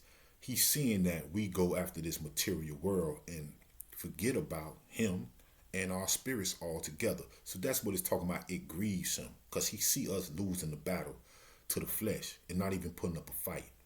Just only concerned with satisfying our flesh with these temporary pleasures that are very destructive and that are very harmful and destructive to us. And that's how this world got in the state that it's in now, because of this ambition for material wealth and riches. And so that's what he's talking about when he says it grieved him, you know what I'm saying, about man, because he's saying that man who he created to understand the words of knowledge and to receive divine revelations was losing this battle to his flesh. And so he says in 65:11, when he's talking about Noah, Noah was righteous and he found grace and favor in the eyes of God. But that's why he said, but not so for you, my son. The Lord of spirits knows that you are pure and innocent of this reproach concerning these secrets. And this is echoed in Genesis chapter 6, verse 8, showing the parallel between Enoch and the Bible book of Enoch in this Bible and the story of the flood of the ancient world being destroyed. It says this, but Noah found grace in the eyes of the Lord.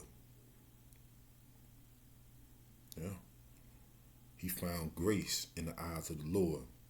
Like over here at 65:12, where it says, he has established your name among the holy and will keep you from amongst those who dwell upon the dry ground. And he has destined your offspring in righteousness to be kings and for great honors. And from your offspring will flow out a spring of righteous and holy without number. He said from his offspring. So the offspring will be the children that will be born. But a human being possesses spirit and consciousness. Well, man possesses spirit and consciousness. So that's what he's saying. So those spirits were reincarnated again and took on fleshly bodies. And was given a chance to redeem themselves and make that restitution. Now, notice, like restitution and petitions and things like that, these are all legal terms. Dealing with a judgment, dealing with a judge, dealing with law. So the law can never go away, people. Understand? The law is eternal. It never goes away. Now, in the book of Enoch 66.1, in this section titled the Book of Noah, it says, and after this, he showed me the angels of punishment. Now, this is Noah speaking. So the he is Enoch, who came and seen him. And the me is Noah. So I'm going to read it like this. And after this, Enoch showed Noah the angels of punishment, who were ready to come and release all the forces of the water, which is under the earth, in order to bring judgment and destruction on all those who reside and dwell upon the dry ground. And the Lord of spirits commanded the angels. Now look what he says now. It went from his great-grandfather Enoch to now the Lord of spirits. So now, like I said, it's simultaneously telling you the material and spiritual world as they're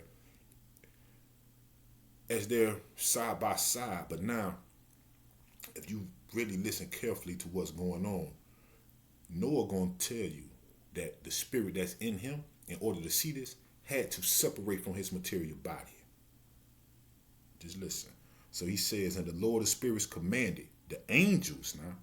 So these wasn't like material men with bodies. At this point, he's watching spirits. Angels who were coming out, not to raise their hands, but to keep watch. For those angels were in charge of the forces of the waters. And right here, he says it. And I came out from before Enoch. So he said before Enoch. So he's talking about before Enoch, he was standing there as a man, flesh and blood. But he said he came out, meaning his spirit separated in order for him to see these things that's in secret. He's seeing these things in the spiritual realm. So his spirit came out from before Enoch. That's why when you go up, right there, he's saying the Lord of spirits commanded the angels. So he watching God. The same spirit that came out from Enoch, whose face looked like lightning, man with the robe, with the belt wrapped around his waist, whose eyes like a flame of fire. That's who he came out in front of, and who is showing him these things. And in those days, the word of the Lord, see what he said? The word of the Lord came to me, and he said to me, see, the word of the Lord came to me, and he said to me, Noah, behold, your lot has come up before me. The same thing he was saying. The Lord of spirits has established your name among the holy and will keep you from amongst those who dwell upon the dry ground. Right here, he's saying the same exact thing. He said, Noah, behold, your lot has come up before me. A lot without reproach, a lot of love and uprightness. And now the angels are making the wooden structure. And when the angels come out from their task, I will put my hand on it and keep it safe. And a change shall take place so that the dry ground may not remain empty. Like I was saying earlier, everything that goes on in this material world already happened in the spiritual world. And so that's what he was saying. He's showing him what he needed to do. Just like in section 4, the Most High, when he speaks out, he sends Asa Allah, but it's one and the same. It's the spirit of Enoch that was in Enoch, who is God. He says, though, in 10.3, in this section titled The Most High and the Watcher Speaks Out, He says, and now teach him so that he may escape and his offspring may survive for the whole earth. So now he's showing him what he gonna need to survive this. He's telling him that these angels gonna come out. He's saying they making a wooden structure. And when they come out from that task, he was gonna put his hand on it to keep it safe. Now, in Genesis chapter 6:13, it makes a reference to this, showing you the correlation between your King James Version of the Bible and the book of Enoch, how the story is all one story. And God said unto Noah, the end of all flesh is come before me, the end of all flesh, but not the end of their spirits. For the earth is filled with violence through them, and behold, I will destroy them with the earth. Make you an ark of gopher wood. Room shall you make in the ark, and shall pitch in, within, and without pitch. Same thing. So he was telling about this wooden structure that he saw in spirit, but now he needs to make this for real, because there's a time coming where this will take place, where the world will be destroyed. And I'm gonna just say this. I ain't write it down, but I'm gonna say this. The time that Noah was doing this, Noah was preaching and trying to keep those who was around him from transgressing the word of God and stand on that holy mountain. But as time went on, as he was building the ark, they left. And it was just him remaining. And the elders who did not go down, they died off. But more people was leaving and going down into the world, going after the world. That's what was going on in his day. That's why he was spared. And in the book of Enoch, 67.8, it says, and in those days, those waters will serve the kings and the mighty and the exalted and those who dwell upon the dry ground, for the healing of the soul and body, but also for the punishment of the spirit. See what it say? For the punishment of the spirit.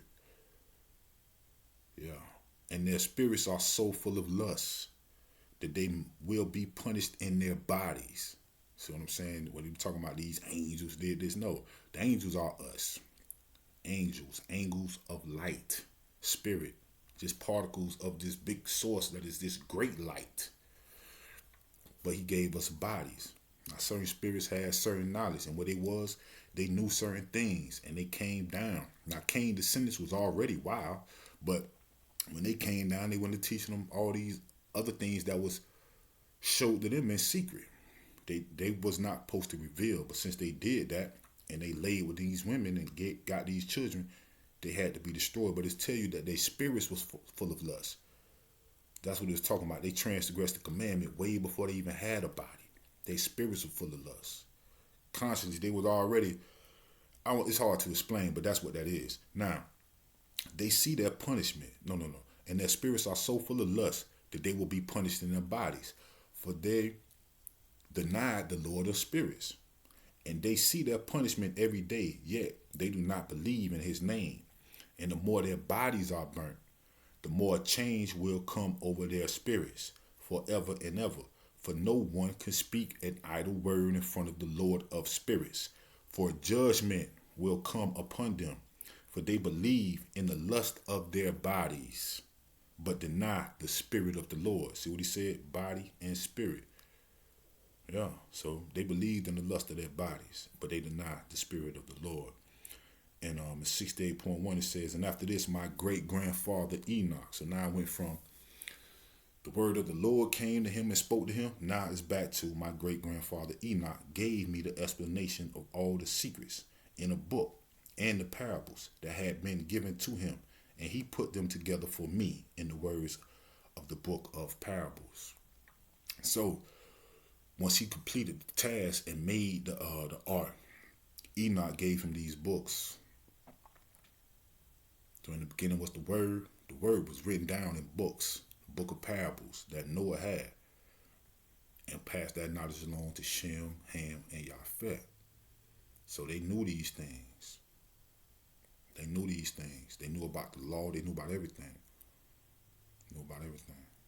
Agriculture, reading, writing, mathematics, all of these things. This knowledge is old, but they knew this way back in the days.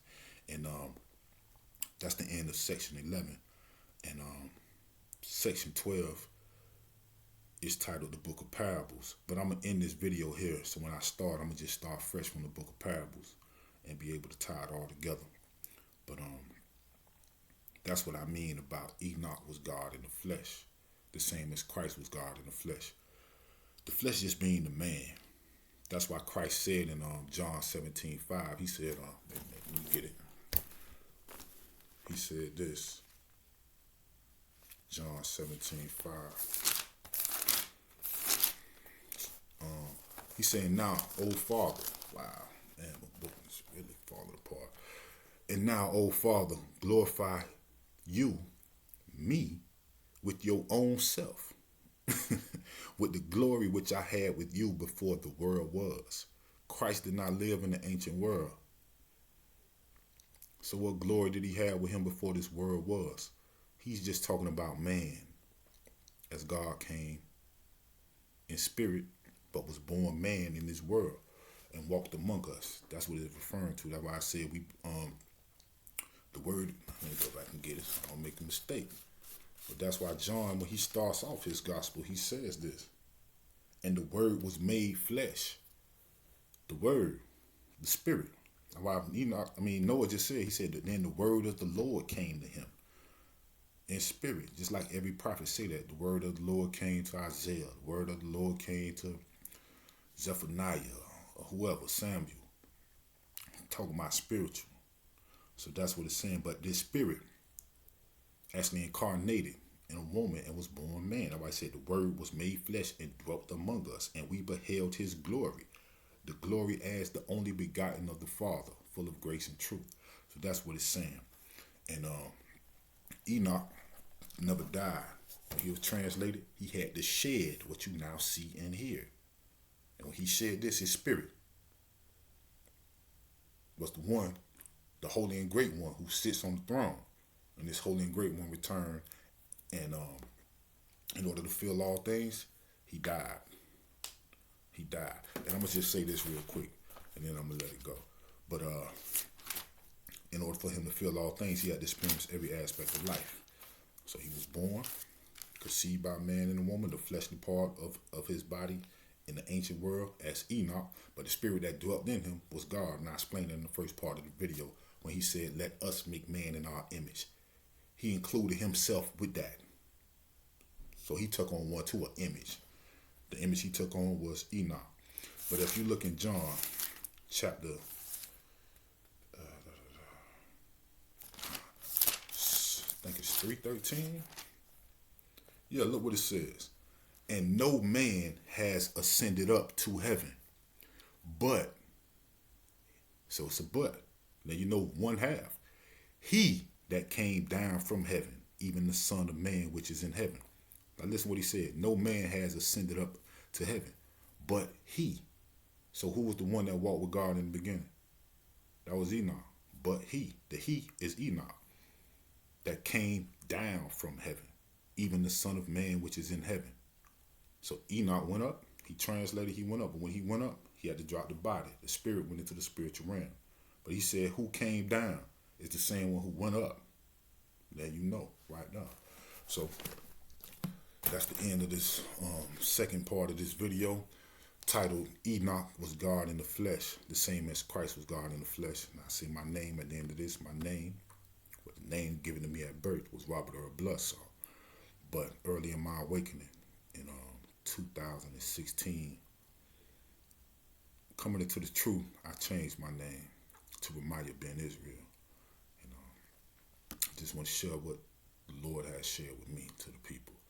And peace and blessings to everybody out there. Shalom.